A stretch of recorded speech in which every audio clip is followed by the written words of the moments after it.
Водопадите са закачливите, безразсъдни деца на реките, скачащи главоломно от високите скали, за да се разсипят в пръски, искри и настроение. Едни от най-красивите природни творения. Всеки един водопад може да те остави без дъх поне за миг, така че да се запомни за цяла вечност. Да се опитаме да уловим неуловимото. Можем ли да съберем в шепите си водопад? Това е вълшебство, до което се докосваме. Нещо, което можем да преживеем, но не можем да го вземем само за себе си. Водопадът ни гали с мокри ръце.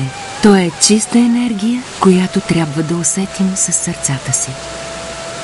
Местата в природата, от които реките правят скок в пропаста, са магически и неустоими.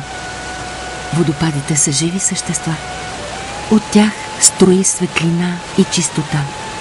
На пролет снеговете в планините се стопяват и потичат надолу по склоновете в бурни потоци. Реките се изпълват искрящи от живот. Никой не може да устои на гледката на падащата вода. Песента на водопадите пречиства и успокоява.